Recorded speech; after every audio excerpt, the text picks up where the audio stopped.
Le Premier ministre, Patrick Achi, a apporté la compassion du gouvernement ivoirien aux parents de victimes de l'accident d'Atiekwa, près d'Alépé. Après le Conseil des ministres tenu ce mercredi 3 août 2022, le Premier ministre Patrick Achi s'est rendu dans le village d'Atiekwa près d'Alépé pour apporter la compassion du gouvernement ivoirien aux parents de victimes de l'accident du 1er août 2022.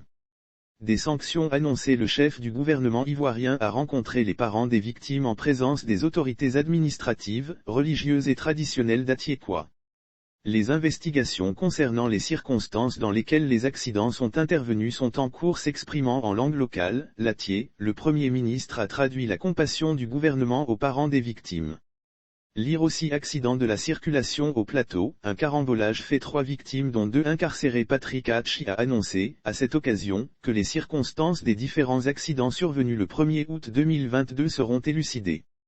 Les investigations concernant les circonstances dans lesquelles ces accidents sont intervenus sont en cours et dès que les résultats seront obtenus, naturellement, les ministres du Transport et de l'Intérieur prendront les sanctions qui sont prévues à cet effet, a dit le chef du gouvernement.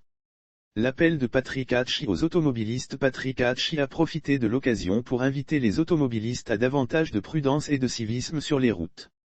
Il a rappelé que la sécurité routière est une priorité d'action du gouvernement, avec pour ambition, la réduction de 50% du nombre d'accidents sur nos routes d'ici à 2025. Patrick Achi a indiqué que la sécurité routière doit être aussi un combat national et quotidien que chacun mène.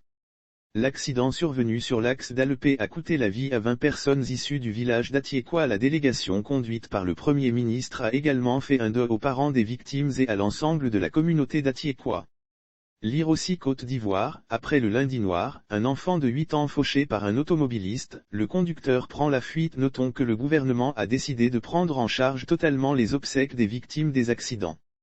Il faut rappeler que l'accident survenu sur l'axe d'Alépé a coûté la vie à 20 personnes issues du village d'Atiekwa.